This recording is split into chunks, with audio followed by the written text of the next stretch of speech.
Have you ever walked into a room full of people and suddenly felt your confidence evaporate? Maybe it was a job interview where your mind went blank, or a social event where you couldn't find the right words. Your palms sweating, your voice wavering, that nagging voice in your head whispering, "What if they notice I don't belong here?" We've all been there. Confidence isn't just about feeling good. It's the foundation of how we show up in the world, how we seize opportunities, and how we handle life's inevitable setbacks. But here's the good news. Confidence isn't something you're born with or without. It's a skill, and like any skill, it can be trained. That's where Stoicism comes in. This ancient philosophy, practiced by emperors like Marcus Aurelius, isn't just about enduring hardship. It's about cultivating an unshakable inner strength that stands firm no matter what life throws at you. Aurelius once wrote, "You have power over your mind, not outside events. Realize this, and you will find strength." Imagine carrying that kind of clarity into every challenge, every conversation, every moment of doubt. Today, we're diving into 22 Stoic exercises designed to transform your daily confidence. These aren't abstract theories. They're practical, actionable tools rooted in 2,000 years of wisdom, tailored for the modern world. We'll explore mindset shifts that reframe how you see obstacles, daily practices to ground yourself in purpose, and resilience-building techniques to bounce back stronger when things don't go as planned. Think of this as a workout plan for your confidence, each exercise strengthening your mental muscles, helping you stand taller, speak clearer, and act with unwavering conviction. Whether you're preparing for a high-stakes presentation, navigating social anxiety, or simply tired of second-guessing yourself, these Stoic principles will equip you with the tools to rise above self-doubt. So why does Stoicism work where other self-help methods fall short? Because it doesn't rely on fleeting motivation or empty affirmations. It's about training your mind to focus on what you can control, to embrace discomfort as a teacher, and to see every challenge as an opportunity to grow. Picture this: instead of dreading that next awkward conversation or stressful meeting, you walk in with the calm assurance of someone who knows their worth isn't tied to external validation. That's the power of Stoic confidence. It's not about pretending to be fearless, but about knowing you can handle whatever comes your way, ready to build that kind of unshakable assurance. Let's begin. How do you begin your day? Most of us reach for our phones, scroll through notifications, and let the outside world dictate our first thoughts, anxiety creeping in before we've even had breakfast. The Stoics had a radically different approach. Seneca, one of history's greatest Stoic thinkers, wrote that the morning was sacred, a time to take possession of yourself before the chaos of the day could take possession of you. This is where the first exercise comes in, the morning reflection. It's not about positive affirmations or wishful thinking. It's a strategic mental rehearsal. Picture a general preparing for battle. They don't wait for the fight to begin before deciding how to act. They anticipate challenges, plan responses, and steel their resolve. That's exactly what you're doing here. Start with a simple question. What obstacles might arise today, and how will I respond? Maybe it's a difficult conversation with your boss, a looming deadline, or even the temptation to procrastinate. By naming these challenges in advance, you take away their power to surprise you. Think of it like mapping out escape routes before a fire drill. When the moment comes, you're not panicking, you're prepared. This exercise cuts through anxiety by replacing uncertainty with clarity. When you've already envisioned yourself handling a tough situation with calm and purpose, you walk into it with quiet confidence, not shaky doubt. But there's a second layer to this practice: intention setting. After considering potential obstacles, ask yourself, what kind of person do I want to be today? Maybe it's patience during your commute, courage in a meeting, or kindness when you're tired. This isn't about perfection, it's about direction. The Stoics believed that confidence comes not from avoiding challenges, but from trusting your ability to meet them. By starting your day with this reflection, you're not just reacting to life, you're shaping it. Imagine the difference between entering a room as someone who's braced for whatever happens versus someone who's already decided how they'll rise to the occasion. That's the Stoic edge. Here's the key: keep it brief. This isn't a 30-minute journaling session. It's a 5-minute mental reset. Seneca did it while bathing or walking. You might do it over coffee or during your shower. The format doesn't matter, the habit does. Over time, this daily rehearsal rewires your brain. Obstacles stop feeling like threats and start feeling like opportunities to practice strength. And that's when confidence becomes unshakable, not because life gets easier, but because you've proven to yourself again and again that you can handle whatever comes your way. As the sun sets and the day winds down, the Stoics had another powerful practice, one that turns ordinary evenings into transformative moments. While the morning reflection prepares you for battle, the evening review is your debrief, a chance to learn from the day's skirmishes. Epictetus, the former slave turned Stoic teacher, insisted on this daily habit, calling it the path to true self-mastery. He famously said, "Progress is not achieved by luck or accident, but by working on yourself daily." And that's exactly what this exercise does. It turns hindsight into fuel for growth. Here's how it works. Instead of mindlessly scrolling through your phone or replaying the day's frustrations, ask yourself 3 deliberate questions. First, what did I control today? This isn't about listing everything that happened, it's about identifying where your power truly lay.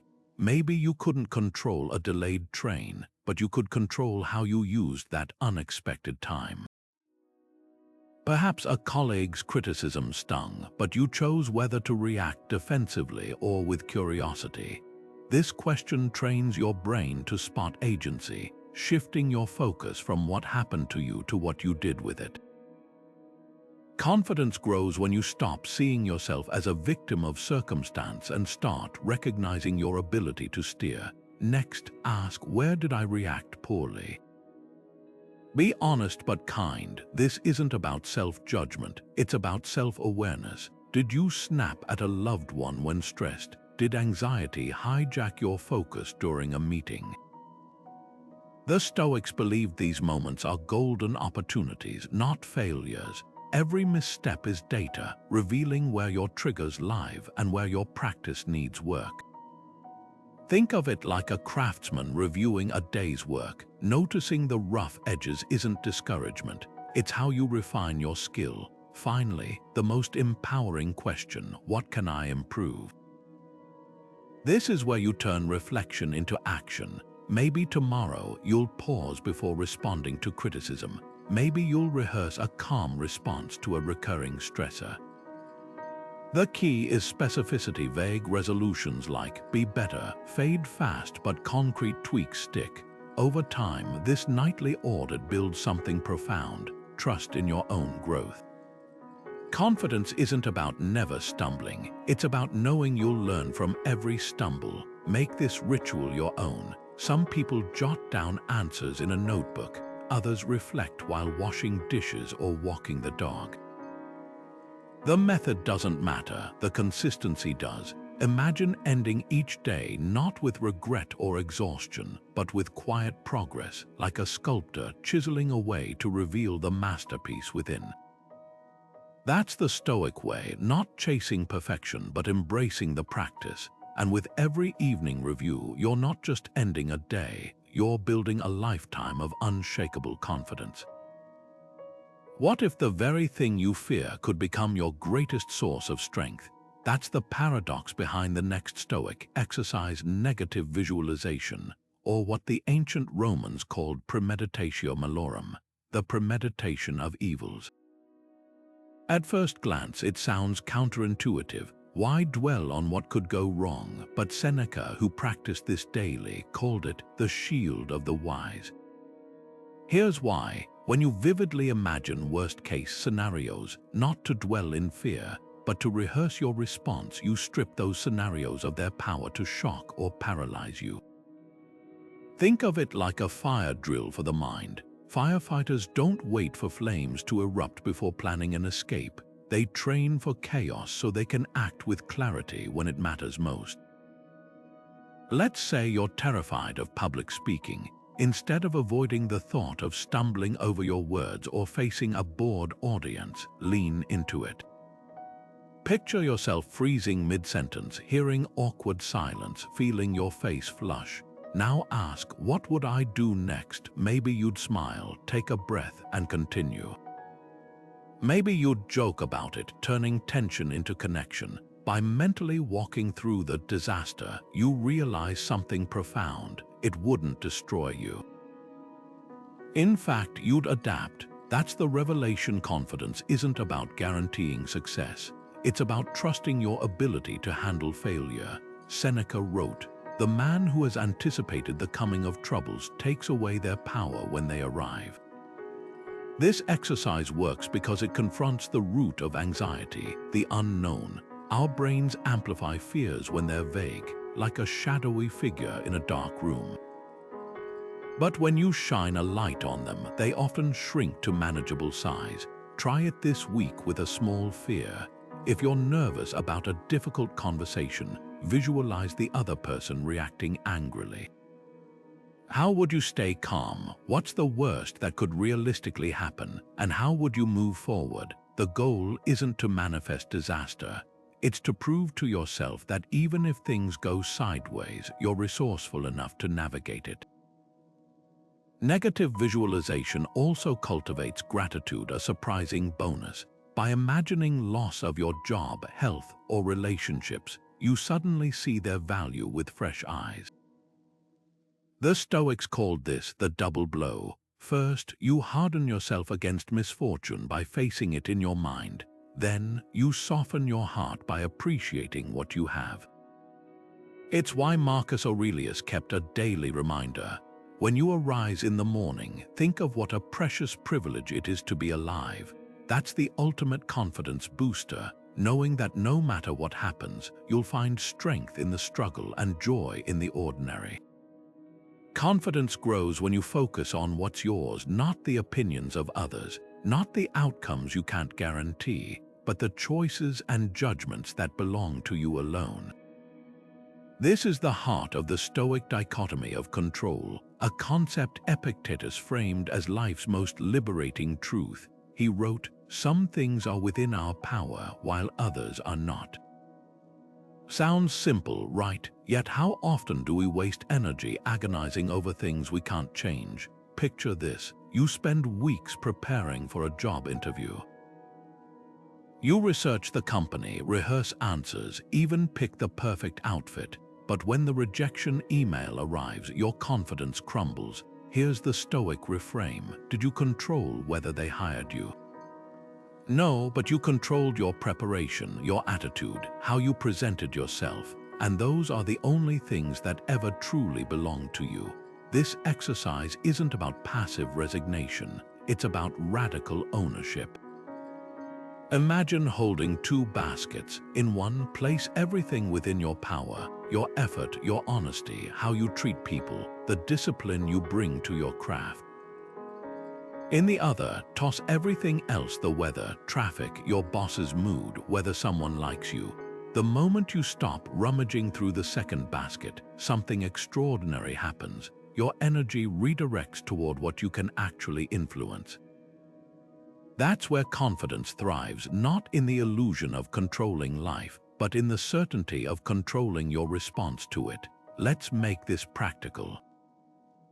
Next time you feel anxiety creeping in, pause and ask, is this within my control? If it's not, acknowledge it like weather passing through. If it is, focus on action. Say you're nervous about a first date. You can't control whether there's chemistry or if they'll text you back, but you can control being present, asking thoughtful questions, and staying true to yourself.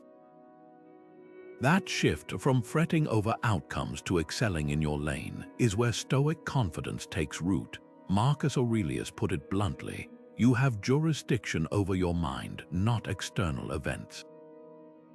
Recognize this and you discover strength. The beauty of this practice, it's a daily mental filter. Traffic jam, you can't move the cars, but you can choose whether to fume or listen to a podcast. A coworker takes credit for your idea. You can't force their integrity, but you can document contributions next time. Every moment becomes a chance to exercise agency, and with each choice, your confidence muscles grow stronger. This isn't just philosophy, it's the art of focusing your life where it actually counts. What if every setback, every disappointment, every twist of fate you've ever resisted was actually the exact thing you needed? That's the radical embrace of Amor Fati, a Latin phrase meaning love of fate. The Stoics didn't just tolerate life's curveballs, they saw them as essential ingredients for growth. Marcus Aurelius scribbled in his journal, "The impediment to action advances action. What stands in the way becomes the way." Think about that for a moment. The very obstacles you resent could be the stepping stones you've been missing. This idea resonated so deeply that Friedrich Nietzsche, centuries later, adopted it as his own life motto. He wrote, "My formula for greatness in a human being is Amor Fati. That one wants nothing to be different, not forward, not backward, not in all eternity." Imagine looking at your life flaws, failures, and all and saying, exactly this is what I need. Not in a passive, resigned way, but with the fierce recognition that every challenge is sculpting you into someone stronger. Let's make this personal. Recall a recent disappointment, maybe a missed promotion, a rejected proposal, or a plan that fell apart. Now, instead of replaying the frustration, ask, how could this be a gift? Perhaps that rejection freed you for a better opportunity. Maybe the failure taught you a lesson success never could. The Stoics called this the art of turning obstacles upside down. When a storm forced the philosopher Zeno to abandon his merchant ship, he didn't despair, he pivoted, studied philosophy, and founded Stoicism itself. His disaster became his legacy. Here's your challenge. Pick one setback from this week and reframe it. If you struggled in a conversation, maybe it revealed where you need to communicate more clearly. If a project failed, perhaps it exposed a weakness that's now ripe for improvement. This isn't about toxic positivity, it's about strategic perspective. Amor Fati doesn't erase pain, it transforms it into fuel. Marcus Aurelius faced betrayal, illness, and war, yet he wrote, "The blazing fire makes flames and brightness out of everything thrown into it." Your setbacks aren't roadblocks, they're the kindling for your resilience. Practice this daily and something shifts. You stop fighting life and start learning from it. Confidence stops being about everything going right and becomes knowing that even when things go wrong, you're still moving forward. That's the secret. When you love your fate, you're never truly defeated. You're always evolving. Ever notice how the most confident people in the room often share a common trait? They're not the ones who have had it easy. They're the ones who have willingly stepped into discomfort and come out stronger. The Stoics didn't just preach this idea, they lived it. Musonius Rufus, the teacher of Epictetus, was famous for his extreme practices, sleeping on the ground in winter, wearing thin clothing in cold weather, even fasting for days. His philosophy was simple. Voluntary discomfort is the gym where resilience is built. It sounds counterintuitive. Why would anyone choose hardship? But here's the truth. Confidence isn't born from comfort. It's forged in the moments when you prove to yourself that you can handle more than you thought possible. Think of your comfort zone like a muscle. If you never stretch it, it stays weak. But when you deliberately step into small challenges, cold showers, skipping a meal, taking the stairs instead of the elevator, you're sending a powerful message to your brain. I am someone who chooses growth over ease. Seneca put it this way: set aside a certain number of days during which you shall be content with the scantiest food, the coarsest clothing, saying to yourself the while, is this the condition I feared? That's the magic of voluntary discomfort. It shrinks your fears by proving you're tougher than they are. Let's make this practical. Start with something small but visceral, like turning the shower to cold for the final 30 seconds. Your first reaction will be resistance, that's the point. But when you stay under that cold water, breathing through the shock, you're not just enduring discomfort, you're rewiring your relationship with it. Each time you do this, you're building evidence that you can face unpleasant things and come out unscathed. That's the foundation of real confidence, not the absence of fear, but the knowledge that fear doesn't have the final say. The beauty of this practice is its scalability. Once cold showers feel manageable, level up, skip dinner once a week and sit with the hunger. Take a walk in the rain without complaining. Wear an outfit that's slightly less fashionable but more practical. These aren't acts of self-punishment, they're rehearsals for life's inevitable hardships. When you voluntarily face small discomforts, the bigger ones, job loss, rejection, failure, lose their power to paralyze you. You've already trained your mind to respond not with panic, but with calm adaptability. Musonius Rufus taught that luxury weakens the spirit, while voluntary hardship strengthens it. But here's the key: this isn't about austerity for its own sake. It's about reminding yourself that your well-being doesn't depend on perfect conditions.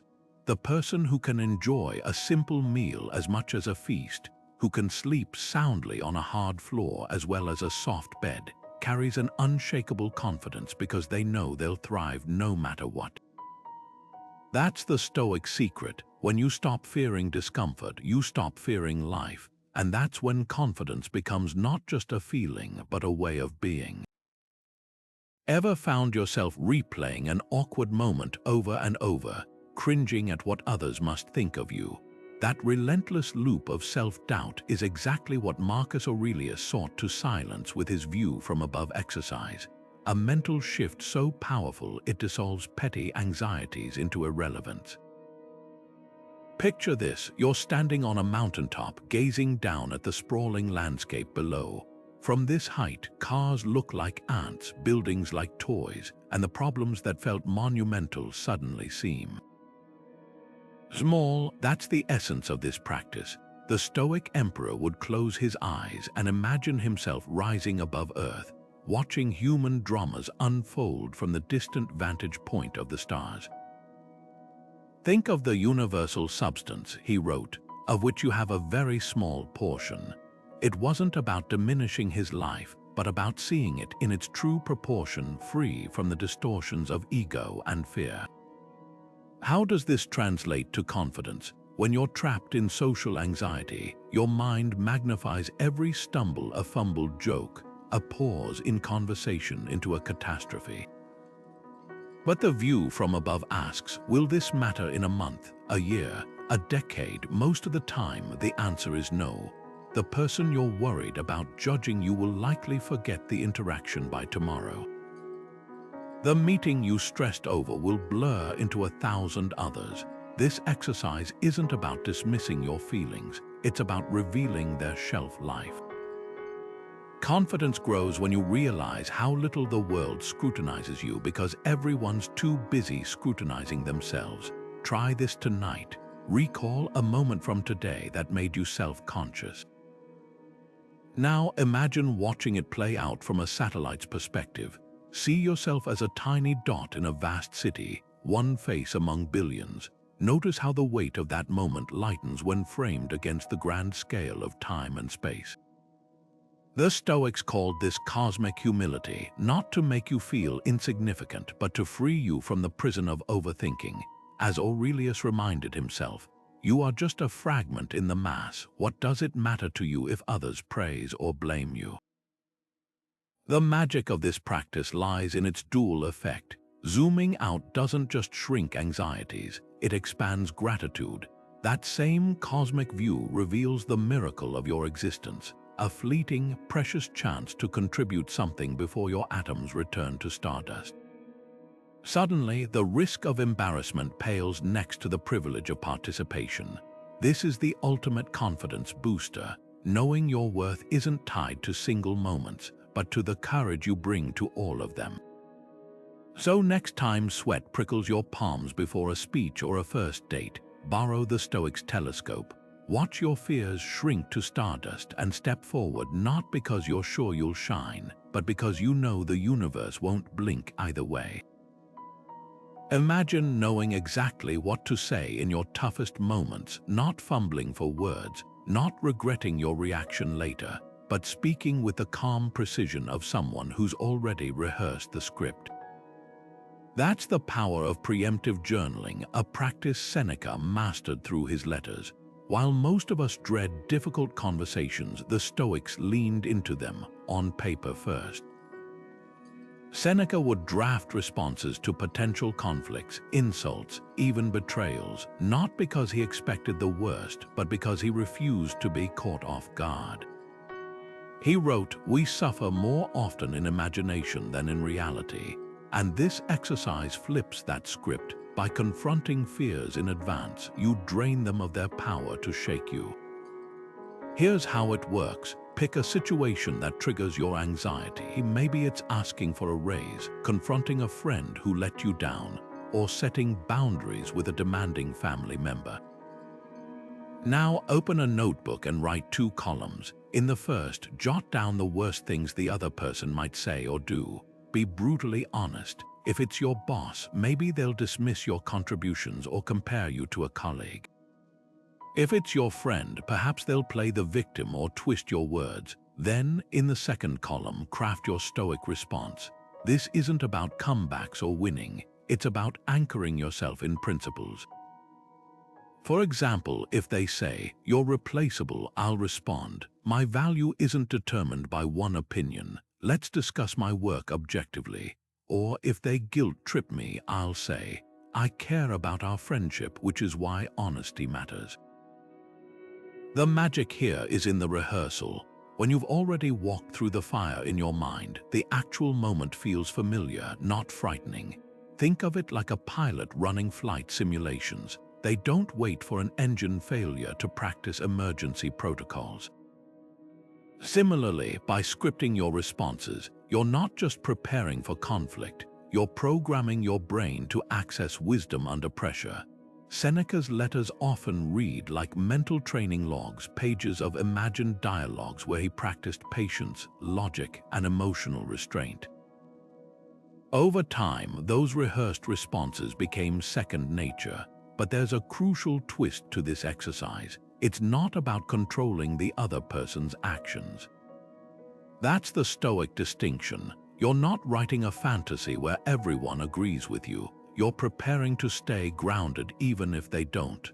Epictetus warned, "If someone succeeds in provoking you, realize that your mind is complicit in the provocation." Preemptive journaling exposes those mental tripwires in advance, so when tensions rise, you're not reacting from raw emotion. You're guided by intention. Try this today with a conversation you've been avoiding. Write down the scenario, the feared responses, and your principled counters. Then read them aloud. Notice how your shoulders relax when you realize, "I've already handled this on paper. I can handle it in person." That's the birth of real confidence, not the absence of fear, but the certainty that you've got a map for the storm. And like Seneca, you'll discover that most battles are won in the quiet of your mind long before they're fought in the noise of the world. Ever feel like your emotions hijack you before you even realize what's happening? One minute you're calm, the next you've snapped at a coworker or spiraled into anxiety over a text message. The Stoics knew this struggle well, which is why Epictetus carved out a simple but revolutionary idea. Between stimulus and response, there is a space. In that space is our power to choose our response. That gap, what we'll call the Stoic pause, is where confidence is either lost or forged. Most people miss it entirely, reacting on autopilot.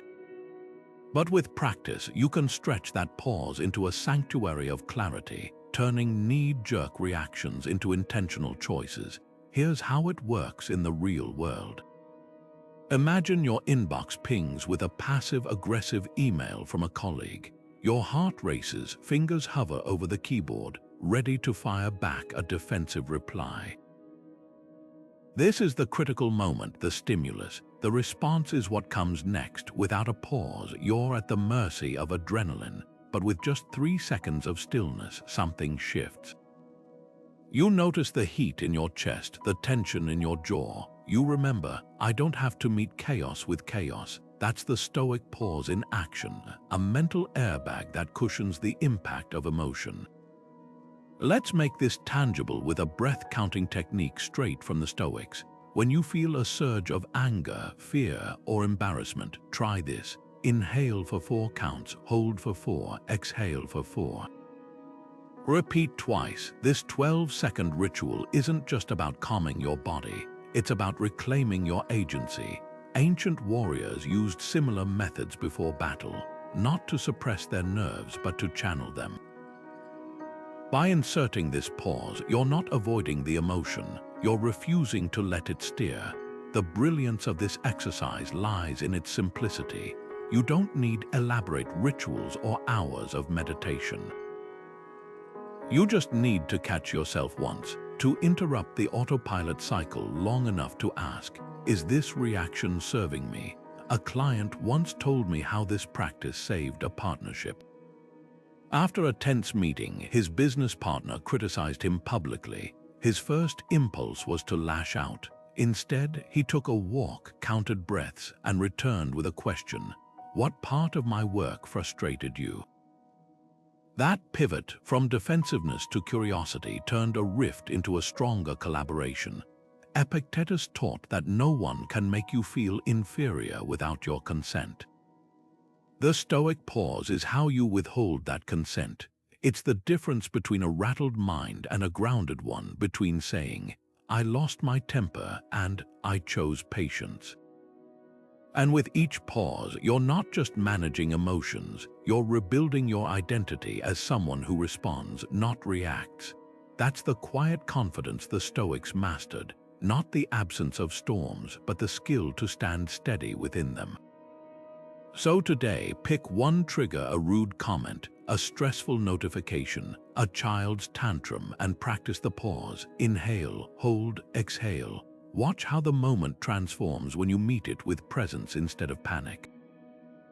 Because confidence isn't about having all the answers, it's about trusting yourself to find them when it matters most.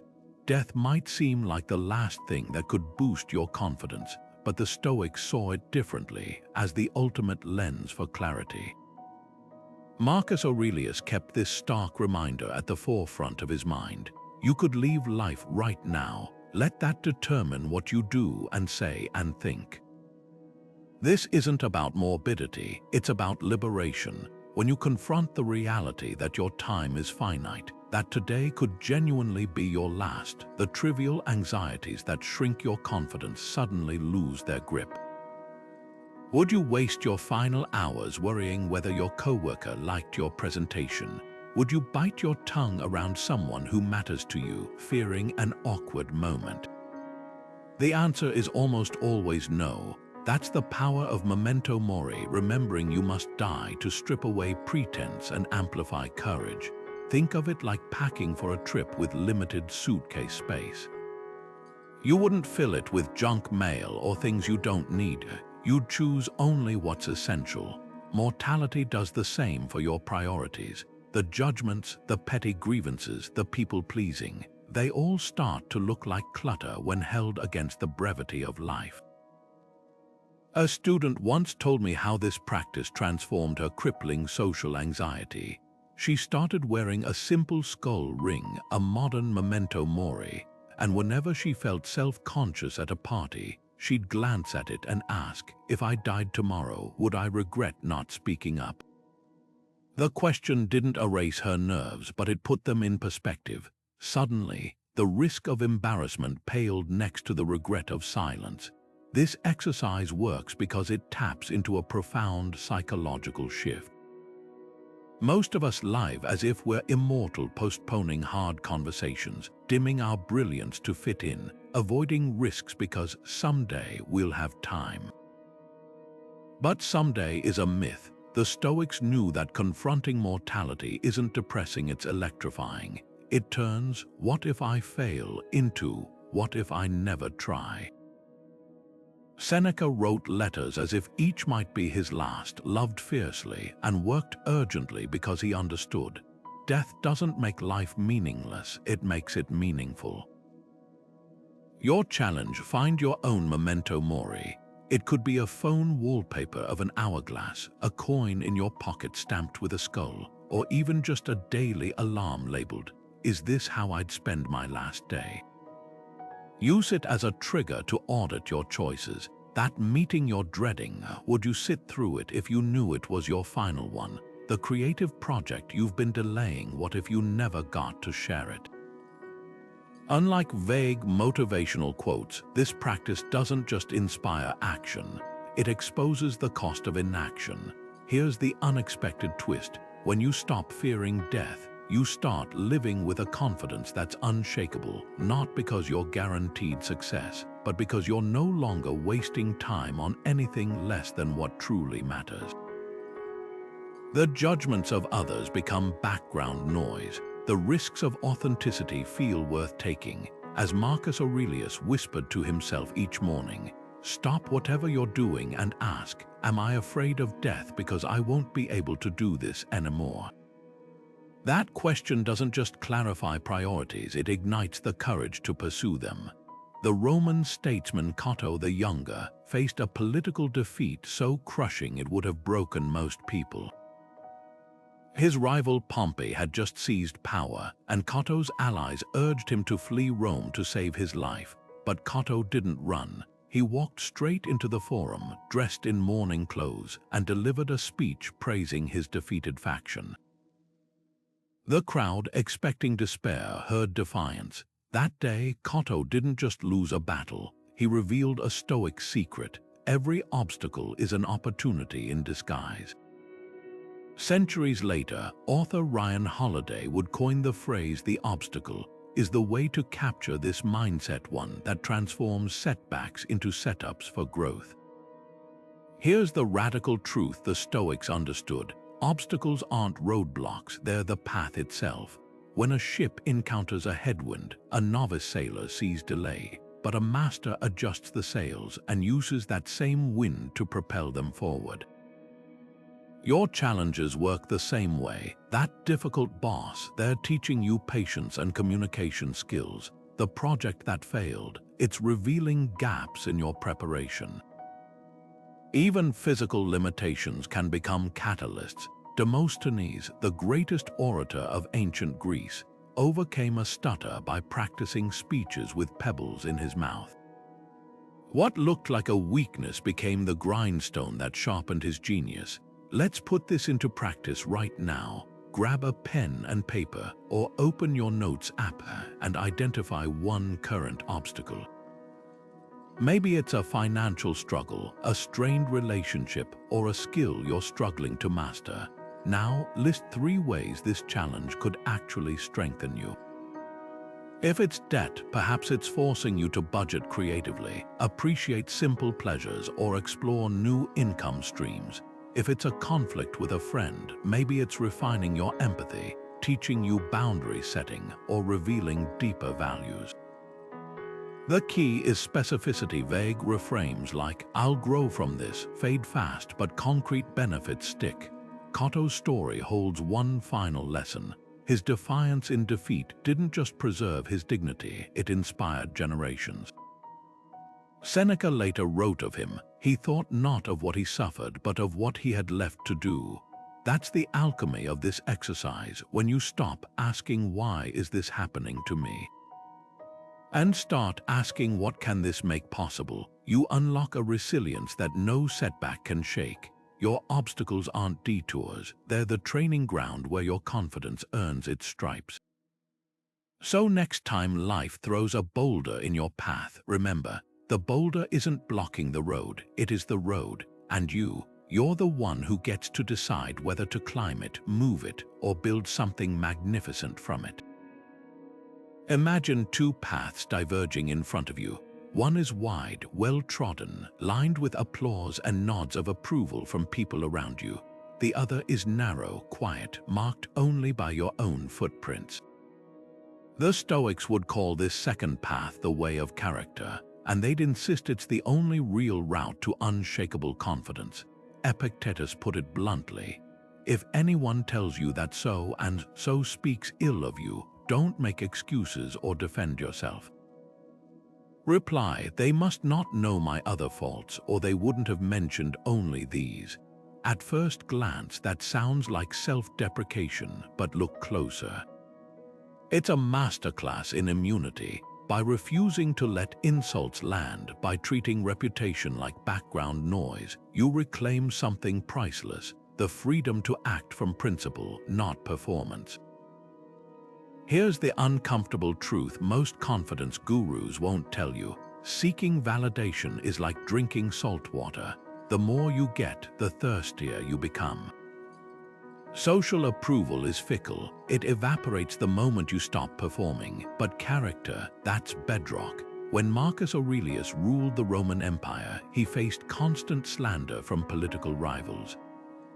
His private journal reveals how he coped, not by silencing critics but by asking, "Am I living with justice, courage, and self-control?"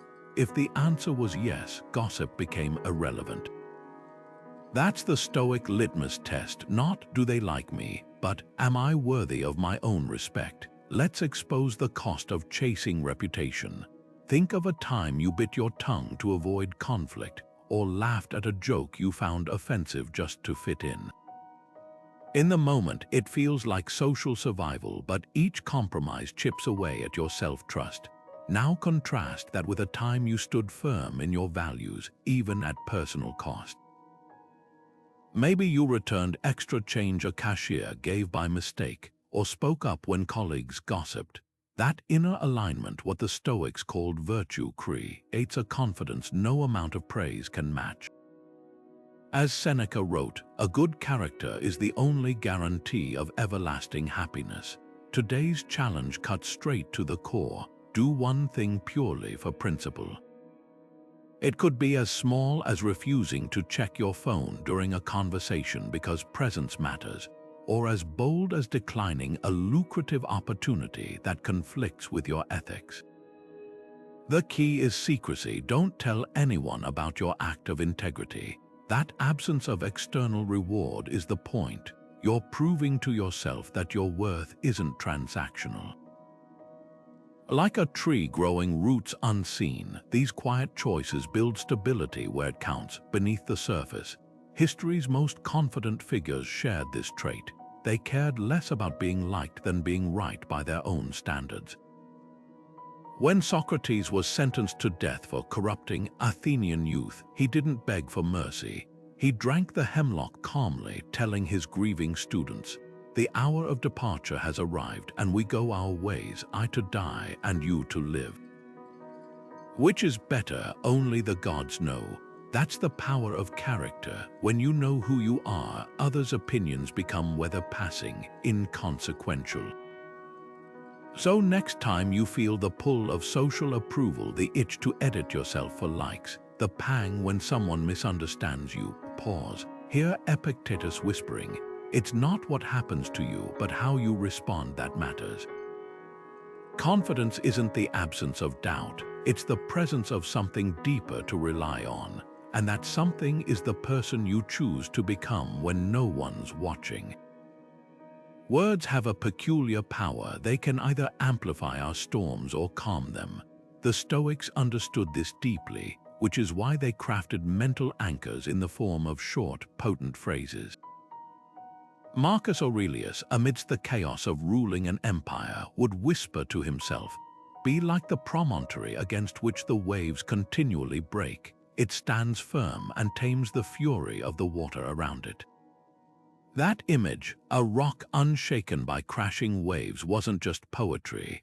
It was a psychological tool. When advisors schemed or barbarians threatened Rome's borders, he'd repeat this mantra, grounding himself in the certainty that external chaos couldn't erode his inner resolve. This practice isn't about wishful thinking, it's about cognitive reframing. Your brain believes what you tell it repeatedly. In moments of stress, default thoughts like, "I can't handle this," or "this is a disaster," become self-fulfilling prophecies. But when you replace them with a Stoic mantra, you're not denying reality, you're choosing which part of reality to focus on.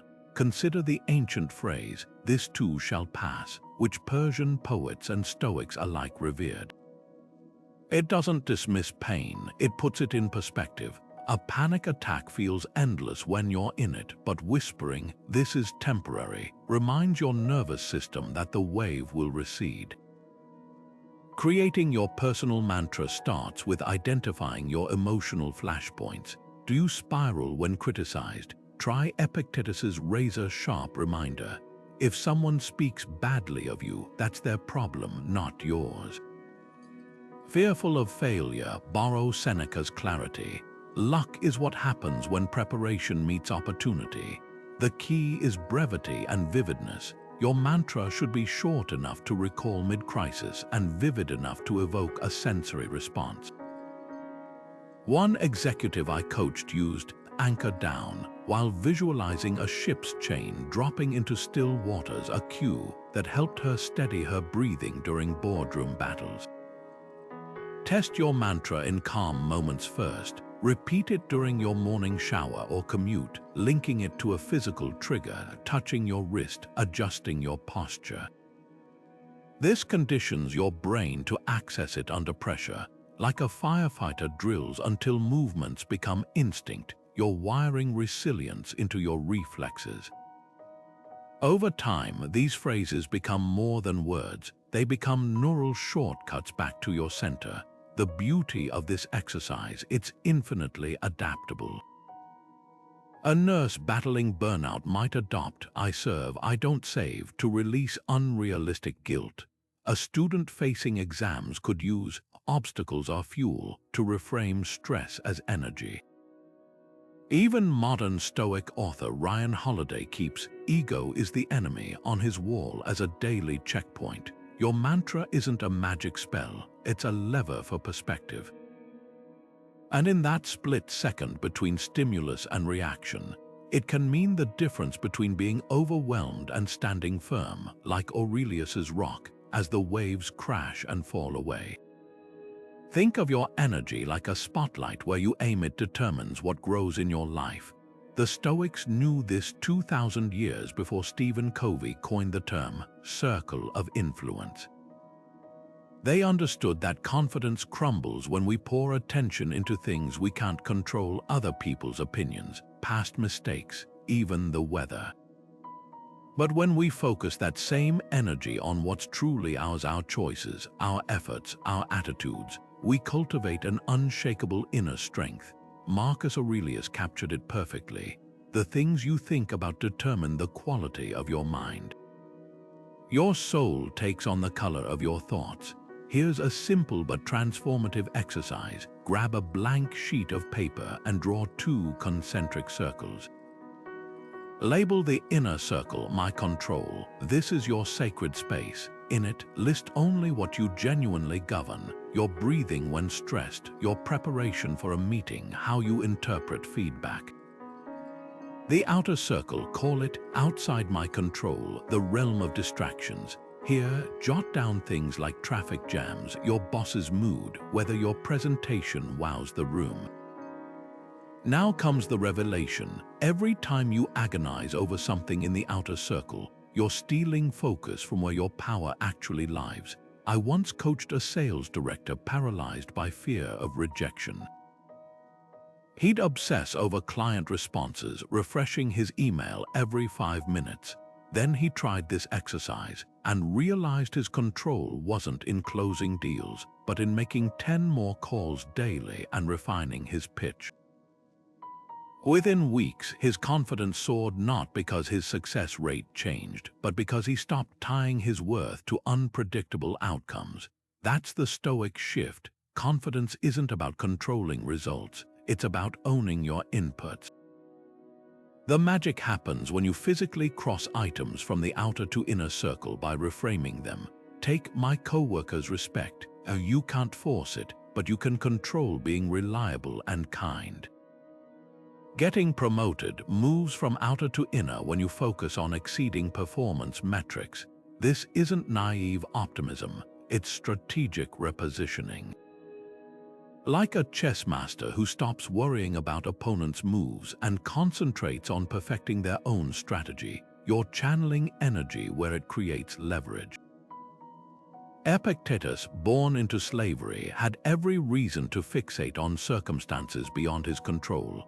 Instead, he taught, we cannot choose our external circumstances, but we can always choose how we respond.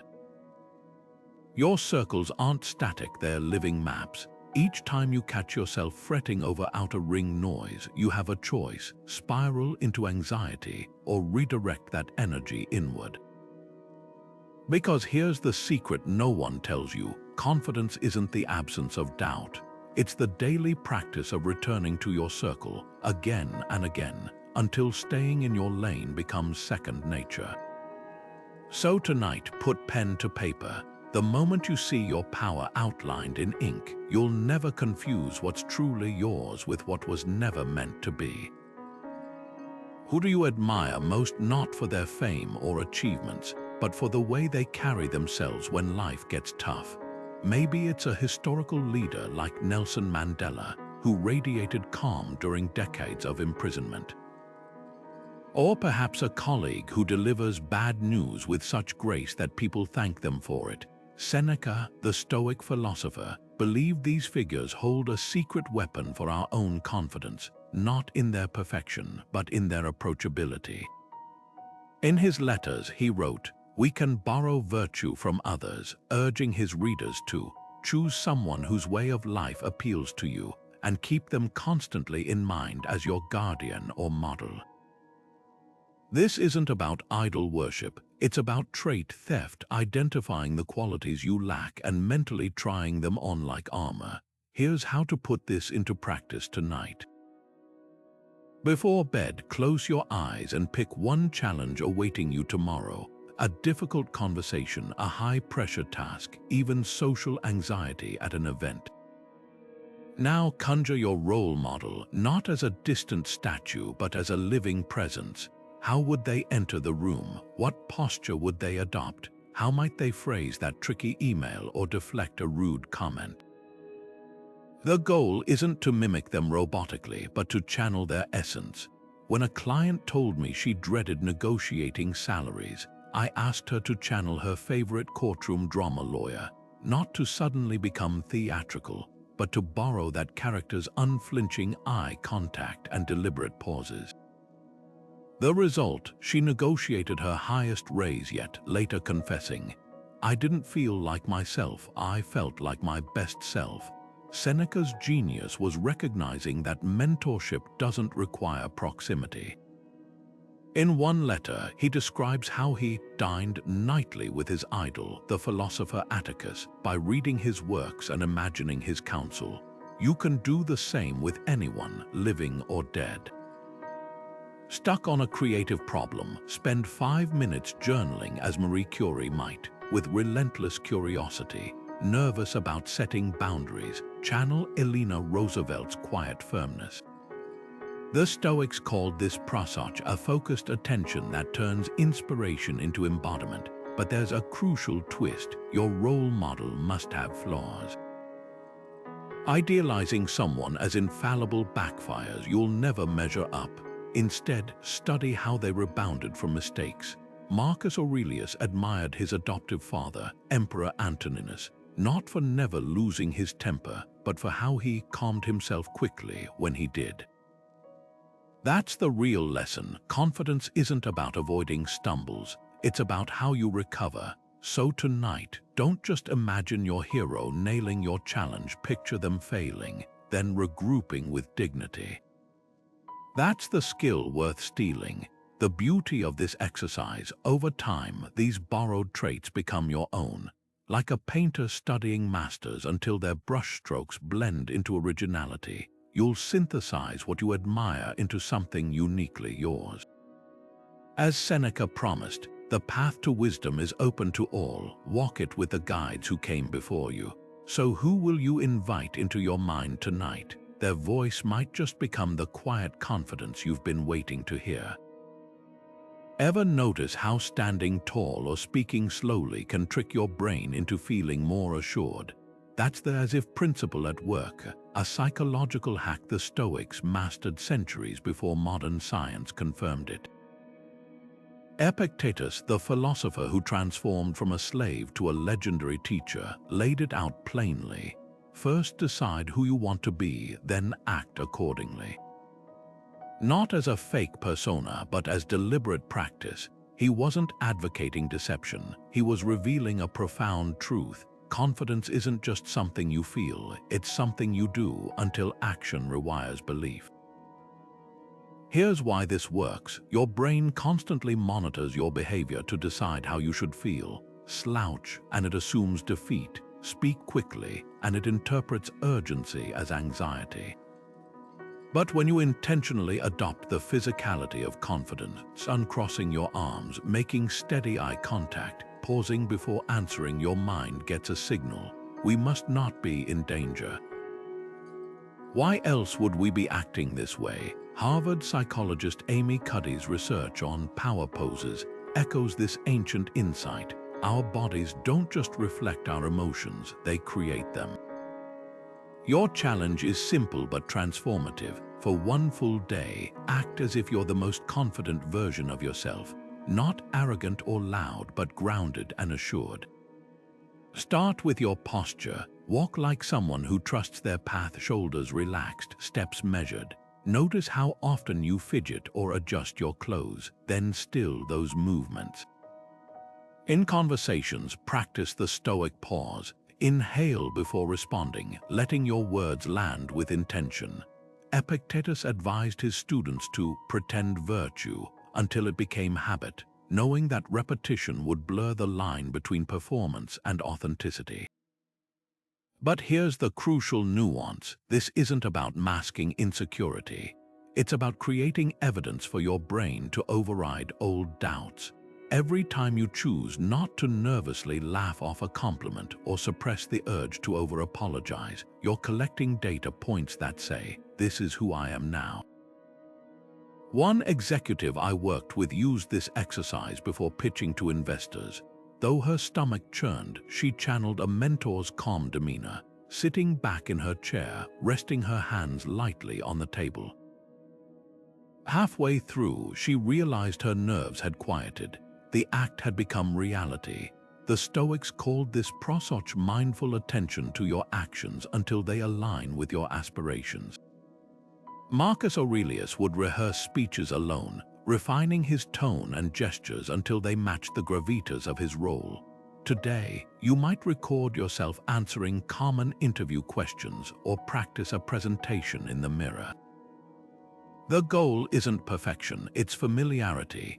Each repetition makes the unfamiliar feel natural until one day you're not pretending anymore. So tomorrow, step into your as if like a well-tailored suit.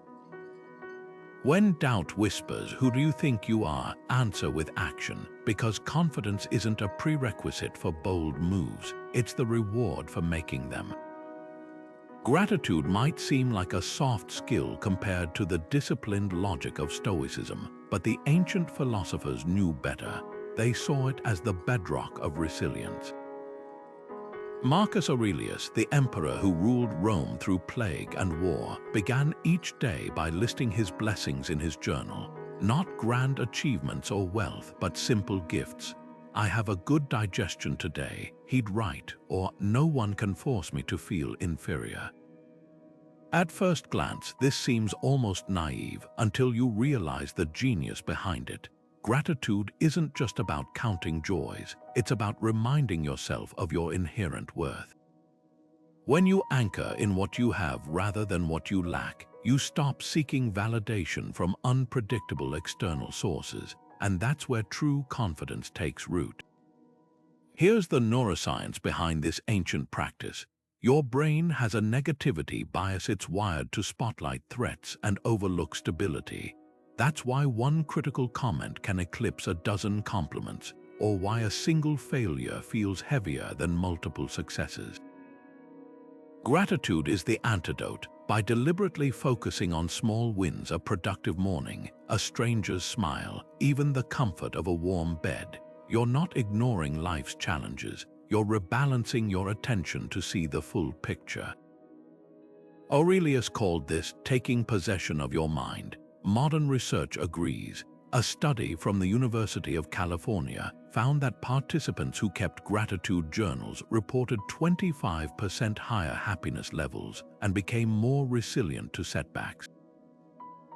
Why? Because gratitude trains your brain to spot evidence of your competence, even on hard days. Let's make this practical with a nightly ritual inspired by the Stoics.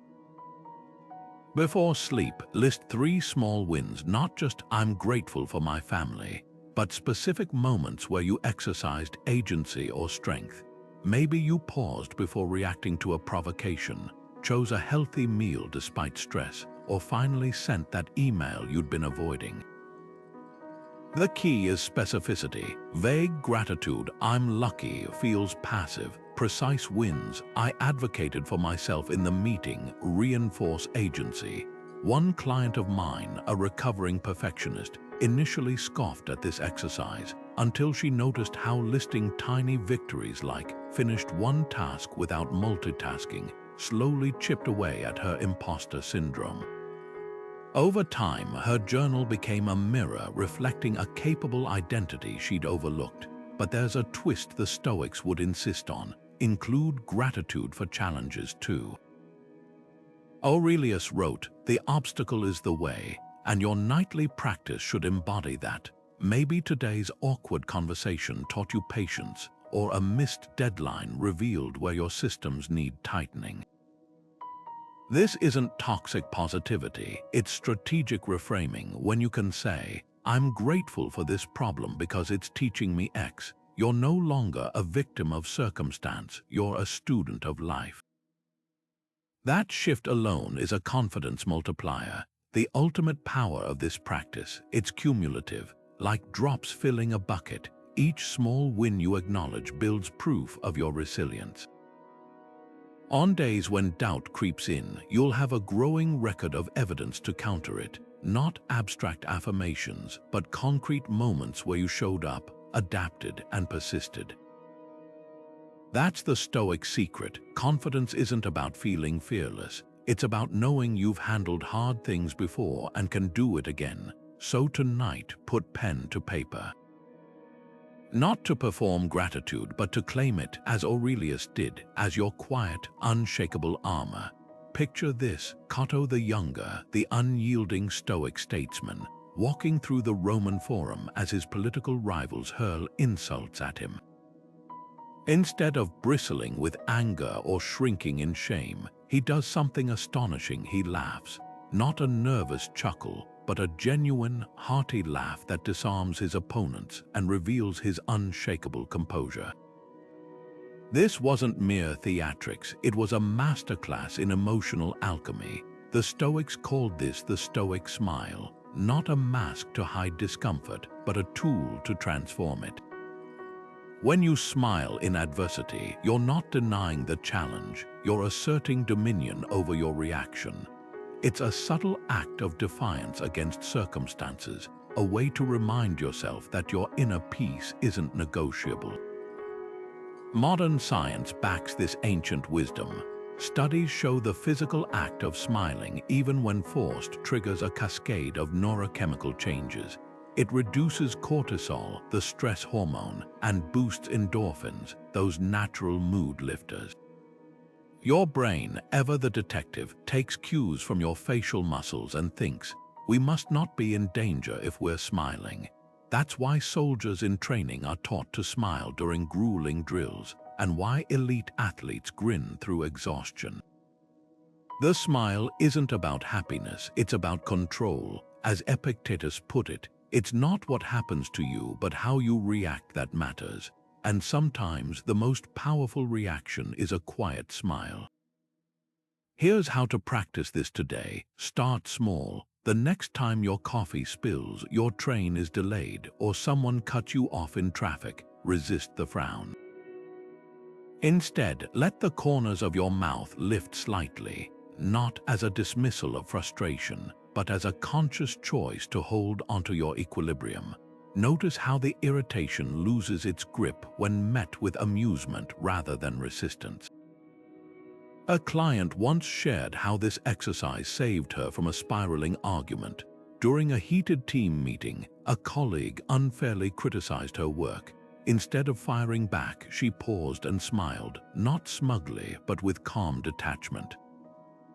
The room's tension dissolved, and later the colleague privately apologized. The smile had been her shield, protecting her from reacting in ways she'd regret. But there's a critical distinction here. This isn't about suppressing emotions or plastering on a fake grin. The Stoic smile works because it's rooted in perspective. When Cato laughed at insults, it wasn't performative, it was a genuine reflection of his indifference to petty opinions.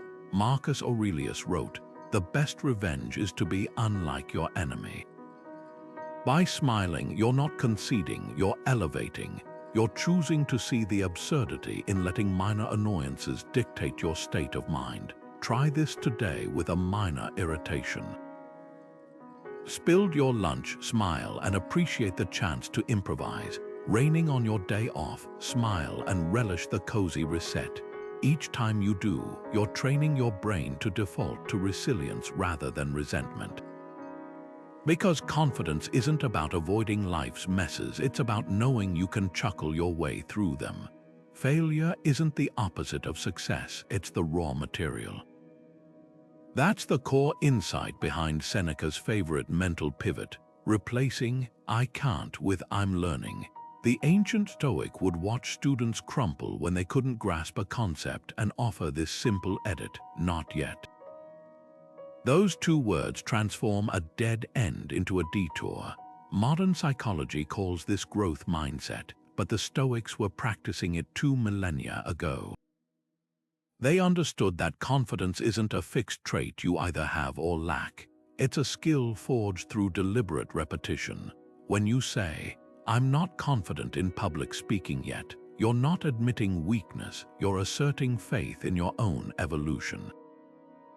Think of a toddler learning to walk. They don't collapse after the first fall and declare, "I'm terrible at this." They wobble, stumble, and try again because falling isn't failure, it's data. Seneca treated his own intellectual stumbles the same way. In his letters, he recounts struggling to understand complex philosophical texts, writing, "I don't comprehend this yet, but I will return to it tomorrow with fresh eyes." That subtle shift from frustration to curiosity is the birthplace of resilience. A client of mine used this reframe to overcome her fear of networking events. Instead of thinking, "I'm awkward at small talk," she'd tell herself, "I haven't mastered conversational flow yet." Within months, she went from hiding near the snack table to hosting professional mixers, not because she became extroverted, but because she stopped interpreting early discomfort as permanent incapacity. Here's the neuroscience behind why this works. When you attach yet to a struggle, your brain interprets it as a temporary challenge rather than a fixed limitation. Stanford researcher Carol Dweck found that students who embraced "not yet" outperformed peers who saw intelligence as static. The Stoics arrived at the same conclusion through observation. Epictetus, born with a physical disability, could have resigned himself to "I'll never be strong." Instead, he focused on what he could develop, his mind. and became one of history's most influential teachers. His secret: treating every limitation as unfinished business. Apply this today by auditing your self-talk. Notice when you use absolute language like, "I'm terrible at math," or "I'll never be good under pressure." Now, insert yet. Feel how the energy changes. That tiny word creates psychological breathing room, turning judgments into journeys. Marcus Aurelius practiced this daily. Facing military defeats, he'd journal, "I haven't found the right strategy yet," keeping his focus on solutions rather than surrender. The not yet reframe shines brightest in social confidence. Most people assume charisma is innate. You either have it or don't, but think of the most captivating person you know. Chances are they weren't born that way, they practiced. They endured awkward pauses, missed cues, and cringeworthy moments until social ease became second nature. The difference between them and someone paralyzed by self-doubt. Time plus yet. Next time you feel out of your depth, channel Seneca. "I am becoming someone who handles this," because confidence isn't a destination, it's the willingness to keep walking the path. Imagine waking up tomorrow with everything you rely on for comfort suddenly gone. No smartphone to scroll through, no coffee to kickstart your morning, no cozy sweater when the air feels chilly. At first glance, that sounds like deprivation, but the Stoics would argue it's the fastest path to discovering real confidence. Musonius Rufus, the Stoic teacher who trained Epictetus, put it bluntly, "Luxury makes the soul weak." He wasn't preaching poverty for its own sake. He was revealing a profound psychological truth. The more comforts we depend on, the more vulnerable we become to life's inevitable disruptions. True confidence isn't about accumulating external crutches. It's about proving to yourself that you can thrive with less. Think of comfort like training wheels. They're helpful when you're learning to ride, but if you never take them off, you'll never know the exhilaration of balancing on your own strength. Modern life offers endless training wheels, streaming services to avoid boredom, snacks to soothe stress, social media to numb loneliness. There's nothing inherently wrong with these comforts, but when we can't imagine functioning without them, we've handed over our power. The Minimalist Mindset exercise flips this dynamic. By voluntarily removing one comfort, even for just 24 hours, you're not punishing yourself, you're conducting a radical experiment in self-trust. Here's how to make this tangible. Choose one comfort you reflexively rely on. It could be your morning caffeine hit, the background noise of a podcast while you work, or the dopamine drip of Instagram likes. Now eliminate it for a full day. Notice what happens when you don't fill the silence with distraction, when you sit with boredom instead of reaching for your phone, when you face a stressful moment without your usual numbing tactic. At first, it'll feel like withdrawal because it is. Your brain has been conditioned to see that comfort as essential, but beneath the discomfort lies a revelation: you're stronger than your cravings.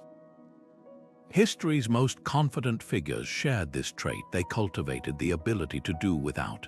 Theodore Roosevelt, an admirer of Stoicism, would embark on grueling hunting trips with minimal supplies to test his resilience. He wrote, "Black care rarely sits behind a rider whose pace is fast enough." In other words, when you're mentally and physically robust, anxiety struggles to keep up. That's the hidden gift of this exercise. By proving you can endure small discomforts, you stop fearing larger ones. The minimalist mindset isn't about renouncing modern conveniences permanently. It's about breaking their spell. When you know you can work productively without caffeine, socialize without alcohol, or relax without screens, you approach life from a position of choice, not dependence. That's the core of Stoic confidence, not controlling external conditions, but knowing you'll remain unshaken regardless of them. So tomorrow, pick one comfort and let it go. The temporary itch will pass, but the lesson will linger. You've always had everything you need within you. Right now, whatever's weighing on you, that awkward conversation, the mistake at work, the nagging fear of not being good enough, feels enormous, doesn't it? Like it's etched permanently into your story. But here's a question that can cut through that illusion like sunlight through fog. Will this matter in 10 years? The Stoics called this the 10-year test, and Seneca wielded it like a surgeon's scalpel, slicing through temporary distress to reveal what truly deserved his energy. In one of his most piercing letters, he wrote, "We suffer more in imagination than in reality," urging his friend Lucilius to step back and measure life by lifetimes, not moments. That shift in perspective from the microscope of panic to the telescope of time is where confidence finds its footing. Because when you realize most of what haunts you today will be forgotten in a decade, you stop handing over your peace to trivial battles. Let's make this visceral. Think of something that felt earth-shattering a decade ago, maybe a rejection letter, a friendship fallout, or a public embarrassment. Now try to recall the raw intensity of that pain. Chances are it's faded to a footnote if you remember it at all. That's not hindsight being kind, it's proof that time dissolves most wounds. A client once confessed she'd avoided public speaking for years after botching a college presentation. When I asked her to apply the 10-year test, she paused. Honestly, she said, I can't even remember what the topic was. That realization didn't just ease her fear, it exposed it as a shadow. Within months, she was volunteering to lead meetings. Seneca's genius was recognizing that anxiety thrives in narrow frames. When we zoom in too close, a snide comment from a coworker looms like a verdict on our worth. But pull back and it becomes what it really is, a passing whisper in a decades-long conversation. This exercise isn't about dismissing your feelings, it's about contextualizing them.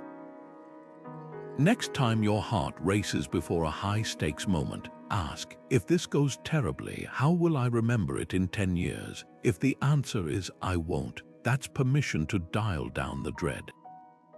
If it will matter, like neglecting your health or betraying your values, that's your cue to focus fiercely. The 10-year test also reshapes how you define confidence. Most people think it means nailing every challenge. The Stoics knew better. Real confidence is knowing which challenges are worth your sweat. Marcus Aurelius would journal about this, writing, "Ask yourself often, is this not just another page in the long book of my life?" That's the reframe. Your life isn't a single scene, it's an epic. And in epics, heroes don't falter over every stumble. They keep their eyes on the horizon. Try this tonight. Grab a pen and list 3 current worries.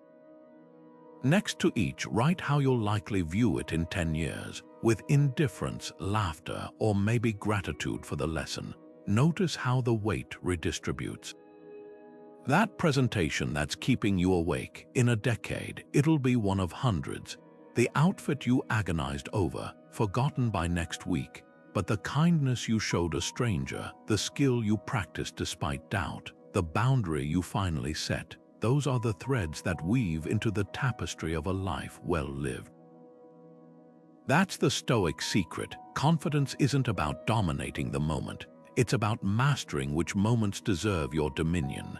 There's a moment at the end of every race when the crowd's cheers shift, from roaring for the winner to applauding the last runner crossing the line. That's the Stoic victory lap in action, honoring the effort itself, not just the outcome. Epictetus, the philosopher who turned adversity into wisdom, put it perfectly. The victory is in the struggle. Think about that for a second. Society trains us to celebrate trophies, promotions, and flawless performances, but the Stoics flipped the script.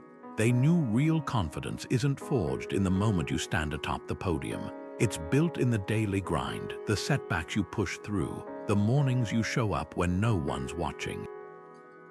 Here's how to put this into practice. Every Sunday night, carve out 15 minutes for a weekly effort audit. Grab a notebook and divide your page into 2 columns. Label the first outcomes. This is where you typically list wins like closed deals or completed projects. But here's the twist, leave it blank. Now, focus on the second column, efforts. Here, jot down every action that embodied Stoic principles, regardless of results. Did you pause before reacting to a provocation? That's a win. Did you choose integrity over convenience? Another victory. Maybe you practiced negative visualization before a big meeting, or you voluntarily skipped a comfort like scrolling social media to sit with your thoughts.